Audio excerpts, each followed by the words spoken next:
And welcome once again to Late Night Parents. I'm Ted Hicks. We also have Richie V in the building. We want to send a broadcasting from Long Island, New York, West Babylon for our local listeners. Want to send a big shout to our newest affiliate, 97.7 in the Villages. That's in Central Florida. Richie V, broadcasting to our friends in the U.S. and abroad. We are here. Here we are. We are here. What's going on, Teddy Ted? How you doing? Pretty good, man. What's going on with you? Not much, man. Just running around. It's been a busy couple of days. Yeah? So just, I'm here. I guess before we even get to any topics, I just want to give a shout out to Dr. Michele, who is not with us for the show. Busy prepping, mentally fit, physically strong.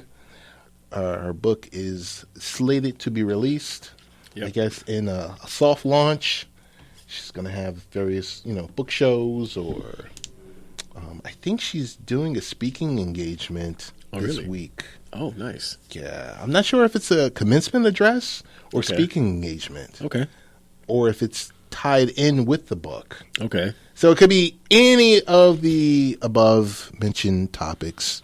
Before we get to any of the topics, I need to speak with you about something. Uh-oh. What's going on, Ted? And this is totally unrehearsed and everything else like that. Totally unscripted. Totally unscripted. Totally unrehearsed. I needed to know your thoughts on Aliens Covenant.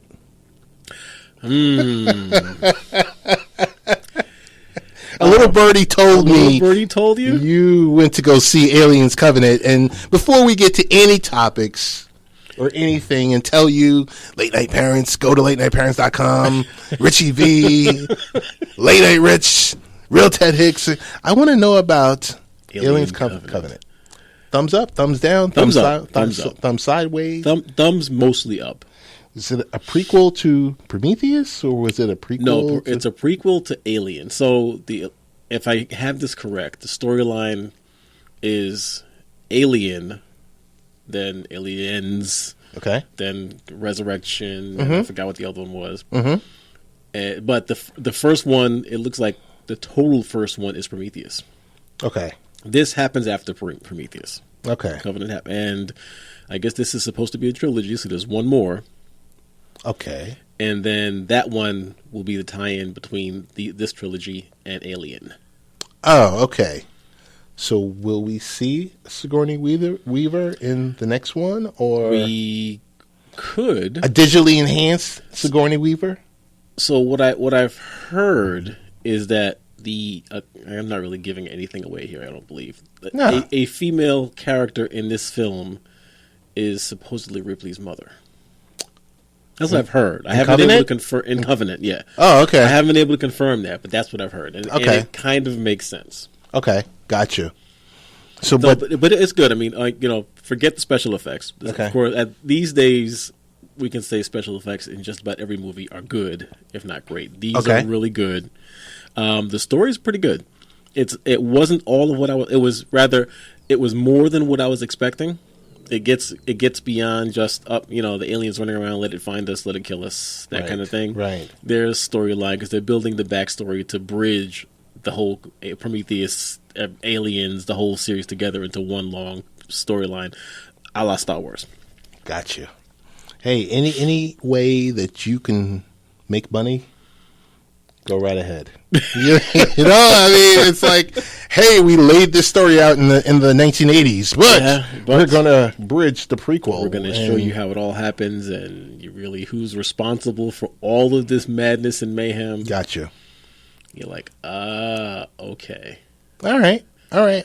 So here's the next piece: 3D or not necessary. I did not see it in 3D. Okay.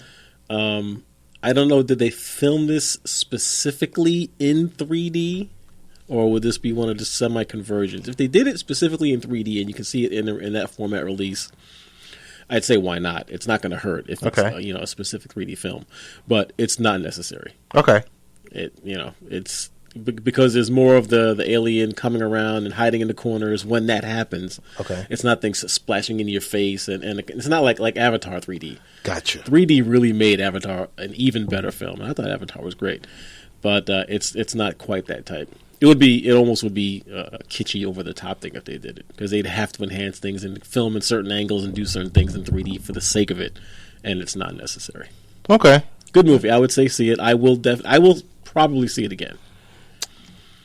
The second time you go to see it, will it be matinee or will it be kind of like a prime time? It depends if the wife wants to see it. Okay. If she wants to see it, it'll be prime time. Okay. If she doesn't, then I can wait to do a matinee. Okay. Just because. Okay. I just wanted to know because I know it was released Thursday night. Yep. For Friday, and I know you were there, so I wanted your thoughts on them because I know you've seen all the Aliens, all right? All the Aliens, and some were better than others. Okay. But I enjoyed all of them. What about Aliens vs. Predator? I even enjoyed that. Really? I mean, it for what it was. Okay. It was not a thinking man's movie. Yeah. It was hunt, kill it, let Sanaa run around. Was it really more of a knockoff? Like, hey, let's make some quick money? Aliens vs. Predator? Mm-hmm. Yeah. Okay. Totally. Right. It could have been anything versus anything. Gotcha.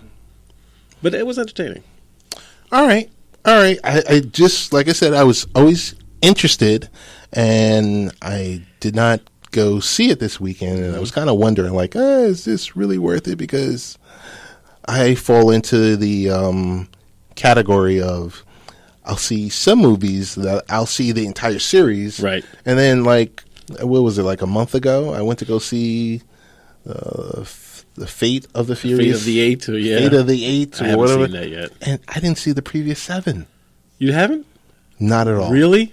Didn't see. And for me, as a standalone, and I was able to kind of piece everything together. Will I watch the previous 7? Probably not. I would say watch the first one. Okay. Watch this. The second one doesn't have to exist, but it's an entertaining movie. But even with that movie, there was a talk about 1 and 2, yep, and then 4 actually happens before 3. Yes, there is a situation like that too. Like with that, there is. Well, you've been listening to Rich and Ted at the Movies, what used to be Siskel and Ebert. It's Rich and Ted, or Ebert and Roper. Thumbs up. Thumbs up on that one. Richie V, this past week, regardless, for cable news, has been one of those weeks, regardless whether you lean left or you lean right. Mm-hmm. It's been all about Trump Nation. What in the world is going on with the White House?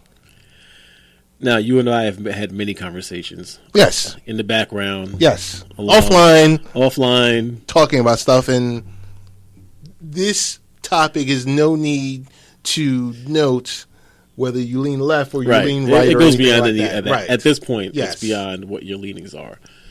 I've always been saying I don't think he'll last 2 terms. 2 years. 2 years. I don't think he's going to make 2 years. You said that day one. November 9th.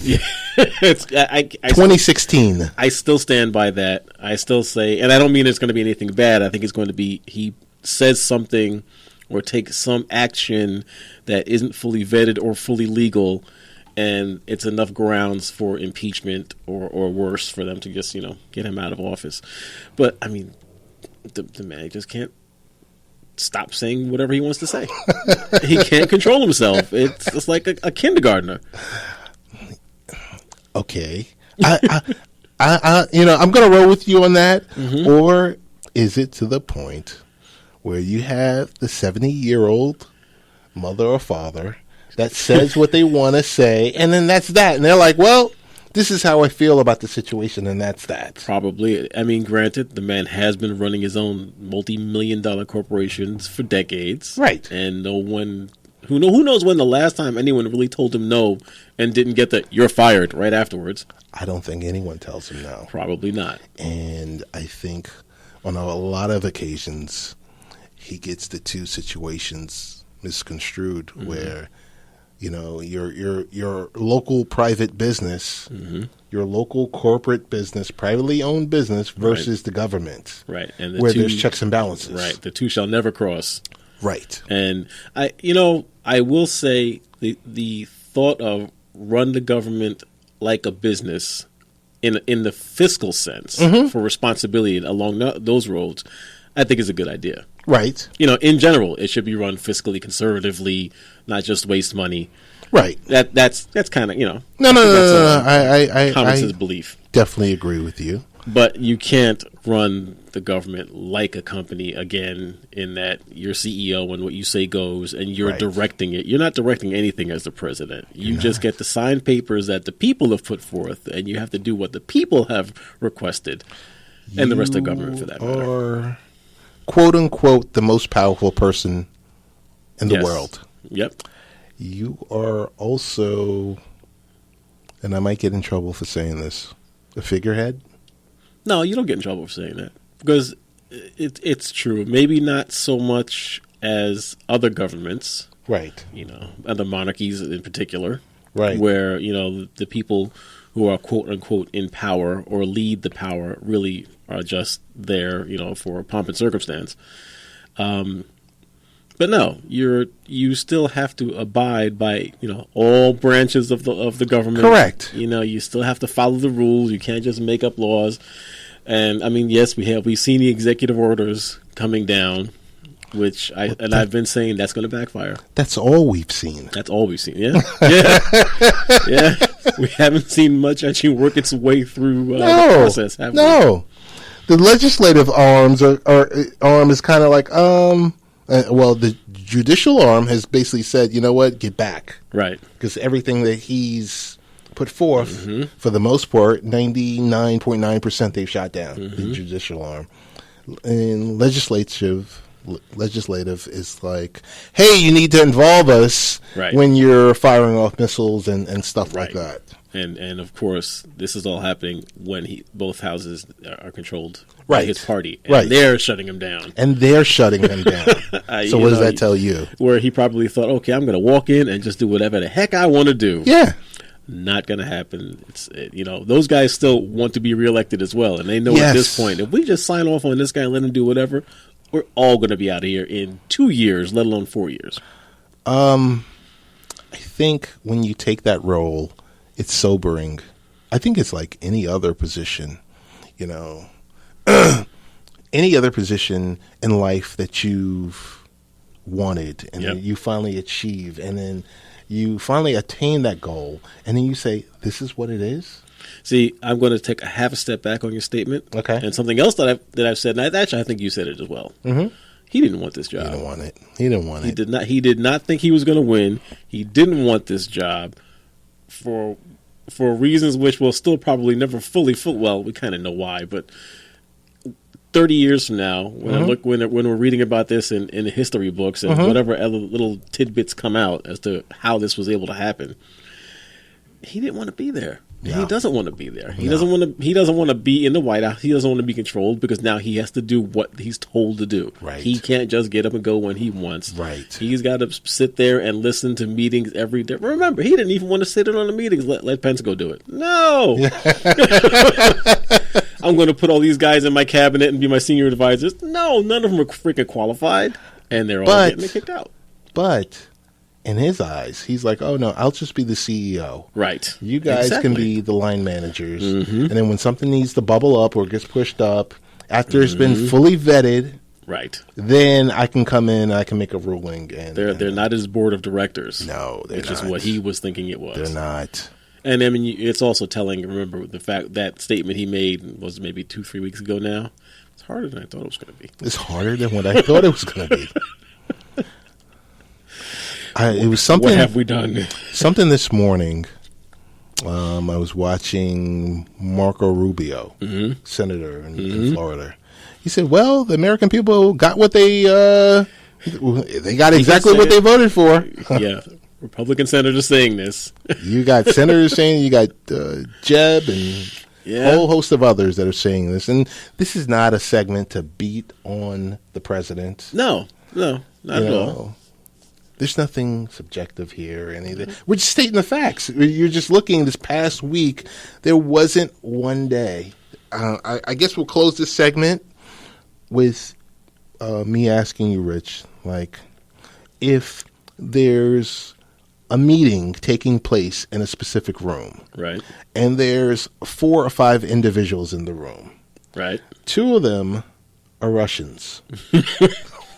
Yes. Our president makes the third. So there's like 2. McMaster's is one, and there might be 1 or 2 other people in the room. Mm-hmm. How is this stuff leaking? Do you call it a leak, or is it just a transfer of information? I guess. But, you don't want to believe that that at that level you can have that less amount, that limited amount of forethought to think, no, I can't tell them XYZ, because we don't know whatever information was given back and forth. So we're just reading, okay, at least I haven't seen it if we are, that some secrets information at some level was given to the Russians, allegedly. Right. Now, we don't know what it was. Sure, some reports are saying that it was valid information that we would share, which, of course, you still want to say, well, then, vet it before you share it, even if it's valid. Don't just go yapping your mouth. But we don't know. And it doesn't make sense. And just the fact that, you're doing it in a way so it leads everyone to ask these questions is the problem. I don't want to talk about the former FBI director or anything else that's going to happen down the pike. Tick. Yeah. Tick. Tick, tick, or drip, drip. Yeah. That's going to be the one. I'll just leave it there, because that can just be an ongoing conversation. Yes. This is Late Night Parents, and we'll quickly go into a segment that might spill a little bit from a couple of segments over, and I'll say this word to you. Mm-hmm. This name is 2 words. Mm-hmm. Lavar Ball. Me and my shoes. You like my shoes? But he's got, it's, when this guy makes an appearance, he is trending #1 on social media whenever he makes an appearance. And tonight's conversation with us, here's my angle. Okay, go ahead. Here's our angle that I want to present to our listeners is, okay, what we've seen with this gentleman, not knocking his parenting skills or anything else like that, because we are the first ones to promote our children. Absolutely. We are the first ones to promote and support and all the above. Absolutely. I'm just talking about the fact that you have someone that appears to be very thirsty to sell their sneakers, some overpriced sneakers, and you have a network, Fox Sports, that has had Lavar on 8 times and 5 different podcasts, and they basically allow him to just spew whatever he's going to spew. I know this is all a ratings game and promotion and free promotion and everything else like that, but at what point does this explode, or end very badly? Well, I don't know what so his game is probably, yes, let me sell my sneakers so that I can get another major manufacturer to buy them and buy the name and run away with $1 billion. But he's only there because of his children. Right. And as we kind of said before, I'll call it his shenanigans are hurting his children. Yeah. I agree. And, if the teams are saying, well, the boys are awesome players, that we want them, but we don't want him along with it. Right. So as we've kind of said, at what point do the sons get to the point where they have to say, Dad, I'm sorry, but I have to get my own management, and you are not a part of my team anymore. And then he's just out there. Because I don't know about the sneakers. I've seen pictures. Right. Sneakers on my game. I'm just gonna say sneakers for $4.95 and slides for $2.20. Yeah. Okay. And he has a version of the sneakers that come in the glass case for $9.95. Not $9.95 I know. either. So then, all right. Mm-hmm. So, because you're more the sports guy than I am, anyway. Okay. Always admitted to that. Why are these sneakers worth anything? Anything? Because he's not a. Then I don't know. Are they being produced and manufactured by a major sports company, or a major shoe company? He is your indie record company. He is. You remember when after 50's Interscope deal came to an end? Yep. And he said, "I'm doing this independent now." Right. So there's no major backing. Okay. There's no major backing from Adidas, Nike, Under Armour. Right. Okay. And for the folks that are waiting for Reebok to say something, Adidas owns Reebok. Right. Okay, so let's just get that out of the way. Uh-huh. Rich, I'm at a loss for words. So then, this is really, and I mean, maybe we'll say, oh, duh. But this is a fashion statement sneaker, not a functional. No, I don't think this is a functional. This is not a functional sneaker. And what he's doing, I'm not going to knock his hustle, because what he's doing is something that hasn't been done. Okay? So we might turn back 20, 30 years from now as we're looking through the history books at Donald Trump, and we might also, there might be a page for LeVar Ball. Who knows? But then I'll say, Starberry.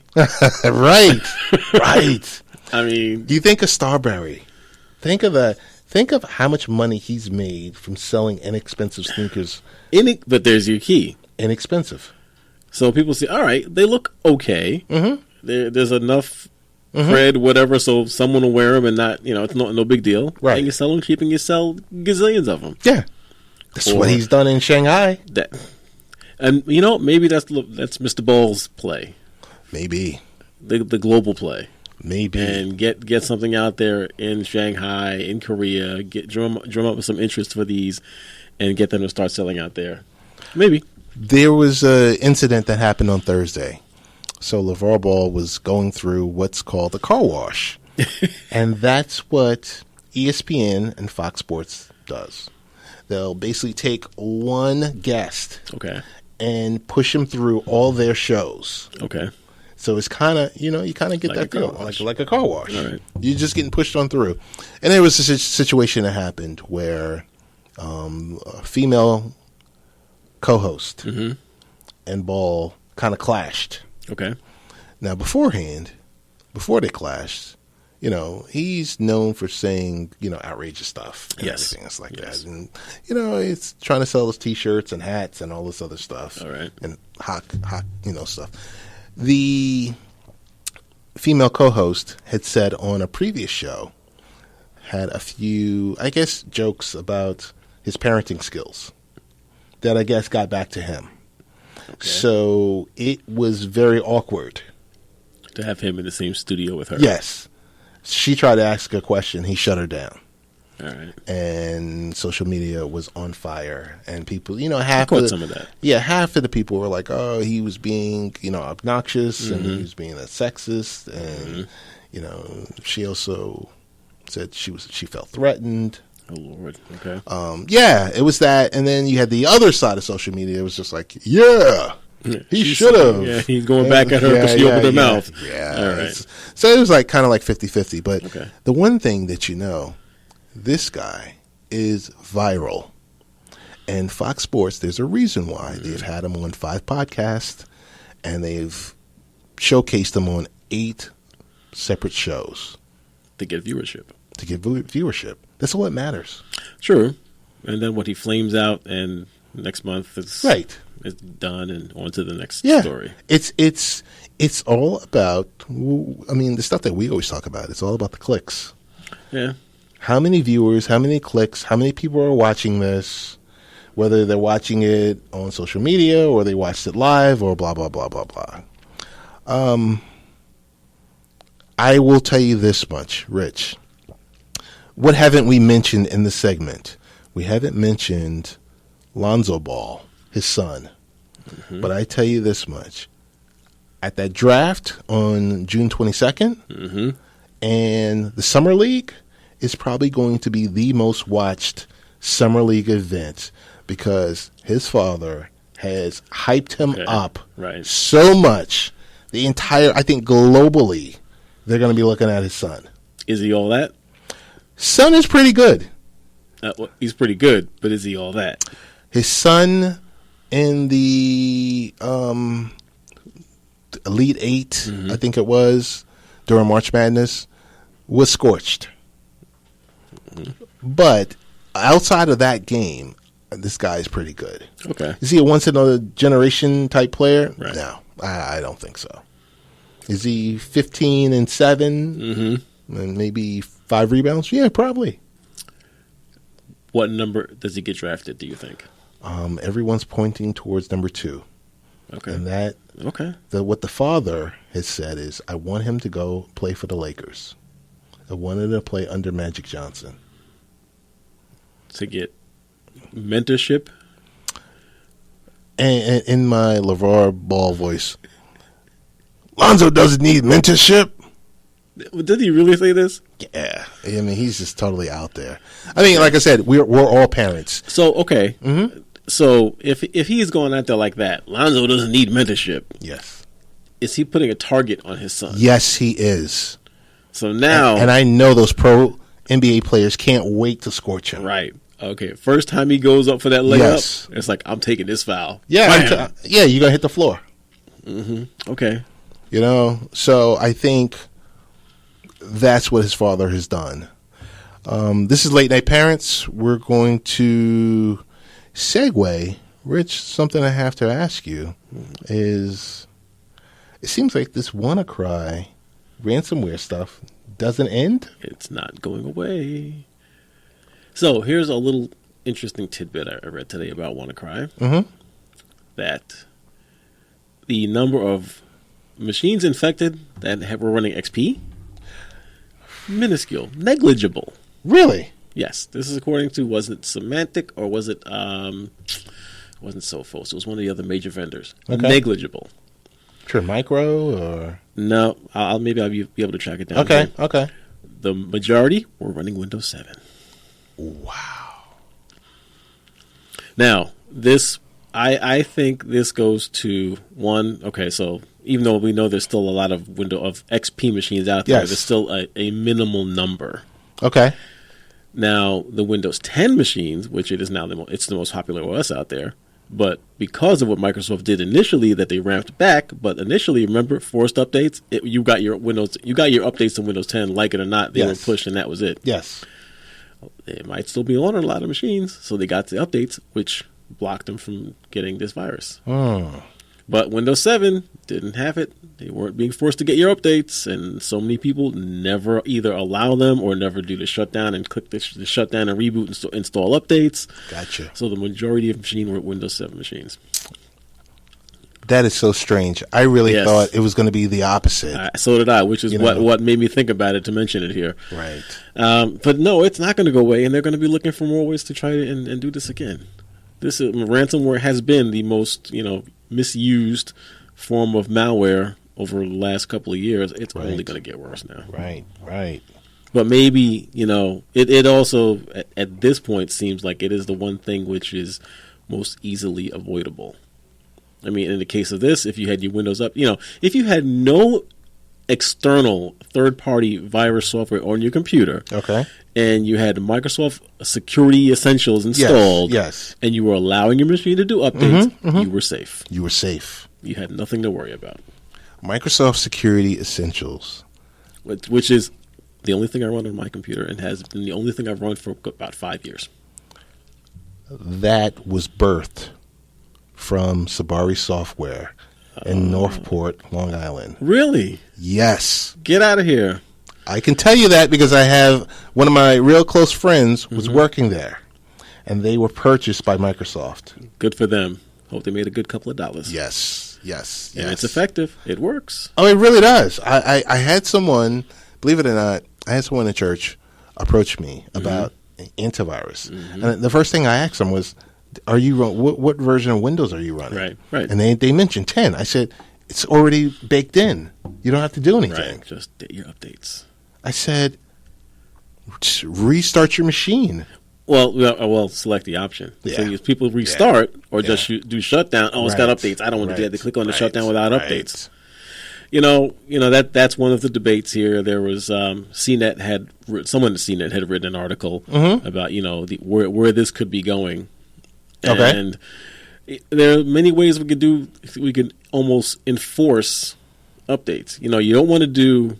People will complain at what is the most draconian, but in some ways it has been done. If your machine doesn't meet certain updates, you're kicked off the network. I think that's perfect. I'm not thinking that's a bad idea either. In our world, it's great. It's great. That's what you need. Hey, if you don't have XYZ, you're not getting on the network. Period. But the general public, you can't do that. But that's the mess. That is the far end of the spectrum for the general public. Do that, even though you look at the analogy was like what Samsung did with the Note 7s and all the battery issues. And when it got to the point where they're like, all right, well, you've got to turn these things in. Yes. We're doing a recall. You can't keep it. You can't use it. And what they do when at certain point they say, you know what, we're just going to push this update and your phone is bricked. Yeah. And I think when it gets to that point, you have to because people are hard-headed. Yep. People are hard-headed. People will hit, hey, I'm going to delay this. I mean, think about it. I think about in the Apple world, how many times I hit delay on installs until the next day. Right. And, a short delay is fine. We being IT guys, I am perfectly fine with forced updates. You can delay it 3 times. Okay. I think 3 times or 3 times or 2 weeks, whichever comes first. And then that's it. And you're going to get it regardless for security updates. Okay. Now, if it's just an application feature update, all right, you can install that when you want. Okay. But at the same token, then updates have to be fully separated into that. So right now when you get your Office update, let's just say, not to pick Microsoft, but just because if it's they do now say there's security updates, critical updates, but they have to separate them even more so with that the optional purely. Yes. Right. So security updates, you're getting that regardless. Right. Optionals, feature updates, all right. Get that whenever you want to. Gotcha. And the world is a safer place and a better place. And your computer's a safer place, better place. And you don't worry about making that phone call because you just lost all your data. It's true. And you lost all your data because you aren't running a Cronus. Which one of my clients, I just sent them the information and should be setting them up next week. Okay. Sometime this week, send me a reminder so that I can get you a license. Yes. Because the good people there at Cronus have, I was speaking with them, and they were like, yes. I told them specifically about you. I was like, hey, got another IT guru, and boom, boom, boom. Love to see it. I went through everything they have online, and it looks great. Yes. And again, my clients will probably just sign up for it. And so now they will have the full correct backup solution. Because I've already had them on a local backup, doing copying in the background on a regular basis. Right. But of course, having just one copy sitting in the same office doesn't count. So now they will have cloud-based. They will be set, and life will be good. So something came out on, I'm not sure which day, towards the end of the week, a message from IBM. IBM orders its remote workers back into to the office. Will this become the new norm? I think it's interesting. I don't know what level of workers. Do they get still everyone within the company that are remote workers? If you're located, I think X amount of miles from an office, you have to come to work. You have to physically report into an office every day. every day. Okay. I mean, hey, that's fine. I would wonder why. Because what have we heard all these years as remote working has become more of an option? That you'll hear reports of studies that say people are more efficient when they're allowed to work from home. Of course, right? Of course. But I think it's all dollars and cents. And when a company isn't obtaining that specific margin or that specific number, you got to try something different. That's true. But does this end up? I guess this doesn't cost them anymore because people now, it's not like the company pays for you to get to work. Right. How many people will they lose because that option was of an important option for them to be able to work from home? Be interesting to see that. And how many people does this affect? Was it within a certain region or is it across the board? I think it's across the board. That's pretty big. I think it's across the board. They're still using their Lotus products. They're still using, their Lotus products, Rich. You said Lotus. I thought Ami Pro. I know. Lotus Notes. What is Lotus Mort Suite? But what else are they going to use? It's IBM. Yeah. That's an interesting call. I mean, for them to decide, there has to be some true business reason for that. Yeah. I mean, because now in some ways it's going to cost them more money. Just because now they have to staff buildings, electricity, Right. But I'm thinking if they already have the facility and the facility is empty. Yeah, if that's the case. The facility is empty and you're just like, hey, we're going to put bodies in here. Yeah. I think it kind of blows for the people that have been working remote for the last 12, 15 years. And they, that meet their goals. And now they're like, wait a minute, you're now adding on 3 additional hours. Right. And X amount of dollars in gas and commuting fees. Yeah, it's even worse for those, again, parents, those who have children who work, they do this specifically because kids get home at 12 o'clock, 1 o'clock, 2 o'clock. Right. They get off. Mom or dad is there to pick them up. Right. What's up now? So I'm guessing we're also going to be seeing or hearing about a mass exodus. Yeah, you would think. What was the time frame on this? When does it become effective? You know what? I can't give you the answer on that. I was just going through it and looking at it, and I was just like, man, this blows. They've got to give them a fair amount of time. Yeah, I'm sure to it's make arrangements, things like that. 90 days. I would think even more than that. And that's aggressive. Yeah. So this is Late Night Parents. You can catch us latenightparents.com. You can catch us on the Facebook page. I've got something for you. Something funny. But this goes into something you'll appreciate. We're going to roll back just a little bit to semi-political talk. Oh, okay. President Johnson, as in Dwayne Johnson. I was going to say Lyndon Baines Johnson. So it's not clear if he's serious about this 2020 run, he and Tom Hanks. Yeah. I think it might be testing the waters a little bit. Were you watching SNL? No, I missed it, but I heard about it. That was all the jokes, but now you're seeing articles about it. Yeah. Like, he said it before. Yeah, he said it before.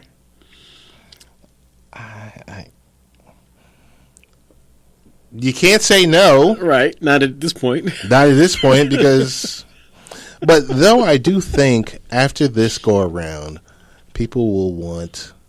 They will want to go back to having just their politician. They might. I don't know. They might. Or they'll go back to actually listening to what the person is saying. Yeah. If they're spewing venom and hate... And you're just like screaming, lock someone up. Then, no, we don't think we want this guy. I don't think I really want this person, We'll wait and see on that one. Yeah. But I thought it was interesting. It's like, it was a skit and all. But people are saying, well, this could work. This could work. Well, that was funny. The wrestling man that you are. Yes. I mean... There's no one more likable Right. more marketable. Mm-hmm. He's getting, what, 25 mil a movie? That's insane. And points on the gate. And everything else he does, all the HBO advertising. and this, and come on. Everything he touches. Goodyear, Firestone. Yes. Yeah. Midas. So, that was it. That's cool. Wanted to mention one of my shows that I like to watch. I've binged it more. Okay. 12 Monkeys. I have not. No, I haven't. Based on the film, The 12 Monkeys, the book, and the movie version. Okay. It's a TV show on SyFy Network. And I've watched it the past couple of years. Okay. This is so the third season started on Friday. Okay.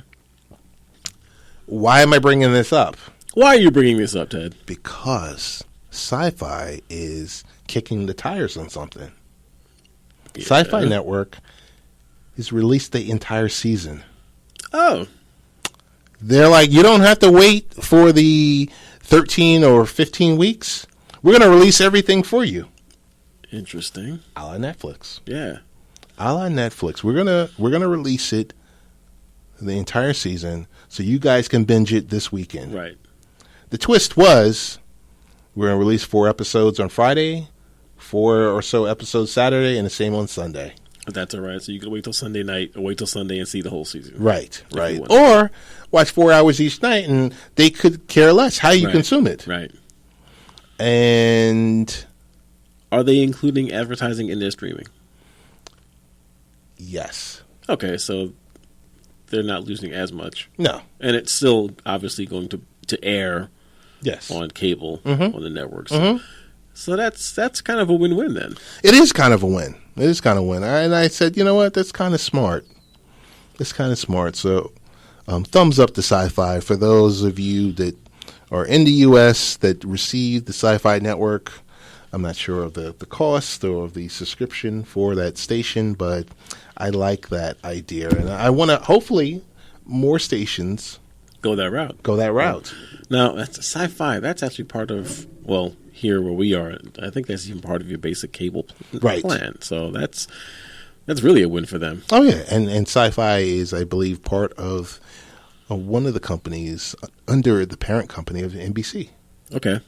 So all together. Pretty good. I wanted to get your take on something because we're almost entering our final segment. The next incoming tech battle.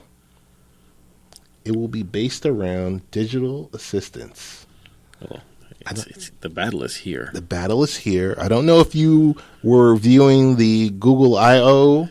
No, but I didn't get a chance to read the articles before heading over here. But I did see almost a shots fired kind of message. Yes. That Apple, you need to look out because Google is here and they're making a play. I didn't see what the play was, so tell me. Yes. Well, if you look in the world of assistants, so you got your Google product, your Google Home, you got, of course you have Siri, Cortana, Microsoft, and you got Alexa. So the big deal, or what was discussed this week, was being able to send text messages and or phone dialing someone through your device. Which seems logical. Which seems totally logical. And I tested out the theory yesterday. So I have Siri. That feature is not available yet for Apple. Okay. I mean, well, to a degree, it is available, but not. I mean, okay, you can tell Siri to send you can tell Siri to call someone, but it goes through your device, not through your external Siri device. Yes. So you have that. I tested it. I went through and launched my Alexa app. There was a new update waiting for me. And guess what, Rich? I was able to go into my phone book. Yep.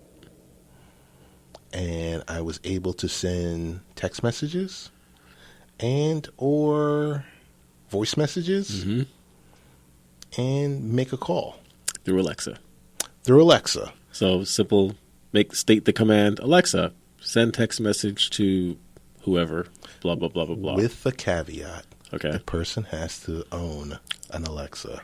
Okay, so it's an Alexa yes, medium. Yes. That's okay. Now, that's okay. Is it aware to know that if the person either if the recipient doesn't respond or if their Alexa is turned off, does it forward to another device? I did two different things. It looked through my contacts to see other folks that are registered, and so I saw that contact list. Okay. But then I was also able to make phone calls to like my cell phone. That's pretty good. You know, and so, using the Alexa as your end, and then to your phone for the recipient. Yes, but I'm thinking that's because I'm Alexa on both ends. That's what I'm thinking. So, and I unboxed the Google Home, set it up, easy as can be. Features that were announced, they're going to be released shortly. They're not released now. Okay. So I just used it primarily yesterday to listen to podcasts and to listen to live radio and kind of stuff like that. Okay. Cortana, for the most part, haven't really used it too tough on a Windows 10 device. Neither have I. It's kind of just there. It's there, right. It's there. But I wanted to just, put it out there because I think it's a market. I mean, as Amazon takes over the world, the rest of these guys are looking for the crumbs. As Amazon's drone drops another Alexa in your backyard. Yes. Something I saw, an article that's going to be released on Monday on Late Night Parents, talks about the crowded space of driverless cars and startups. It's about 236 companies. Everyone just thinks of Intel, Google, and Uber. Right. And Apple now. And Apple. Yeah. There's a total of 236 companies that are looking at the technology. Believe it or not. Creating their own spaces. Yes. That'll get shaken out, though. Yeah. You would think for the majority of those smaller companies, they're looking to come up with the one invention, the one idea that makes a difference, and then get bought by one of the big five, so it's incorporated. Yeah. Because they're not going to go out there and manufacture the cars. It's all the software that's driving it. So that's what these people are going to do, and that's fine. I mean, that's what Apple does. That's what Microsoft does. That's what Google does. You see something, it looks good, you buy it, and you incorporate it, and that's it. So that's true. That's interesting. That is true. So those are kind of like some of the hot topics that are happening, that are going on, that kind of some of the stuff that we've been looking into. Anything on your horizon, tech-wise, that you're looking at? Well, I'm looking to. We were just talking about the home assistants. Like I said, I have an Amazon Echo Dot. I do want to start more actively using that because once in a while I'll listen to some music on it. Alexa, play whatever, and it works great. Just going back to our conversation, the text messaging and telephone point-to-point communications. That's I'm wondering what they're doing there.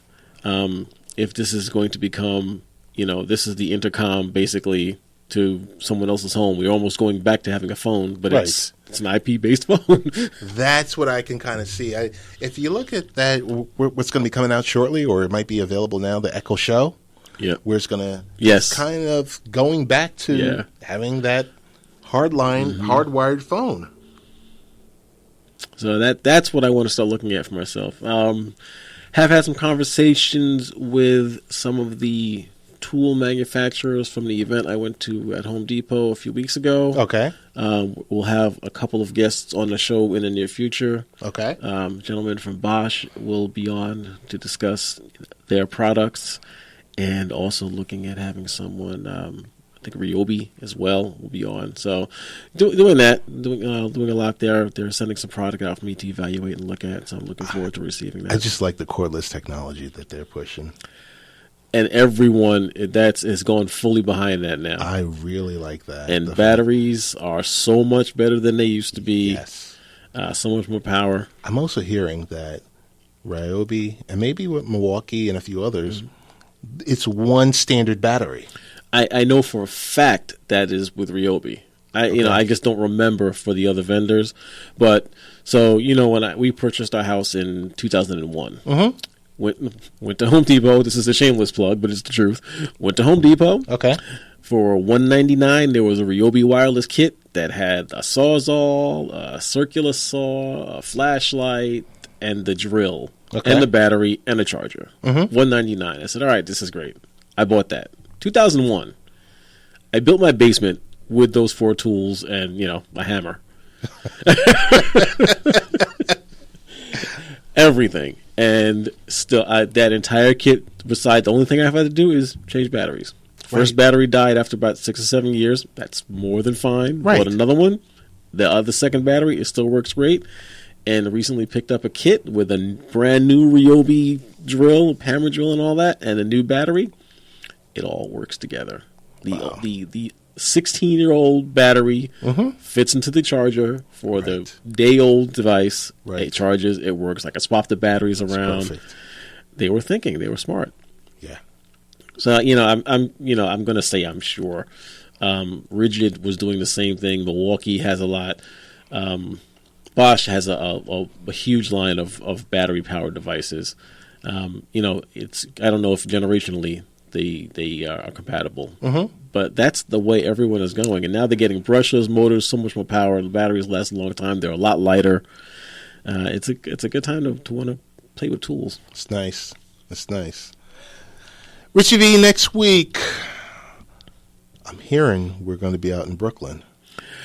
Brooklyn, always funky fresh. Yeah, I'm hearing we're going to be out in Brooklyn. Stay tuned on that. Okay. We will definitely have the show here next week. Probably won't be live. All right. But other than that, I think I look forward to that. Let's get out there. Yeah, it's just a different environment. One of our affiliates. We're going to be out there, and we'll see what happens out there. It's something we want to do. We love our home out in West Babylon, New York. But quarterly, we've been talking about, going to do some road shows. Yep. And that's it. That's the first one. That's the first one. Okay. That's the first one in Dumbo, Brooklyn. And we shall see. So other than that, I guess it's time to close this baby on out. Time to wrap it up. Best ways to get in contact with you, Richie V? The new Twitter, the new old Twitter, at Late Night Rich. Oh, my goodness. Still fully embracing the brand. That's only so I can rant and rave on Richie V and not be associated with Late Night. Yes. And Facebook, The Real Richie V. That's where you can fully rant, and you're just like, here you go. Yeah, here you go. Where you're doing it the smart way. I'm just the wild man, as myself, just ranting and spewing, and people are just like, who is this guy? But I got to tell you, I've been catching so many different followers from these rants. Yeah. I'm like, okay, let me tone it down a bit because when your employer peeks in and says, "Okay, what does this guy talk about?" Yeah, you're just like, "Argh!" Put the brakes on. But other than that, things are great. Another great show. A bunch of guests we have lined up. Yep. A whole bunch. I'm the real Ted Hicks, Richie V. I want to thank you once again for joining us. And we will speak with you next week. Everyone have a great week. Thanks for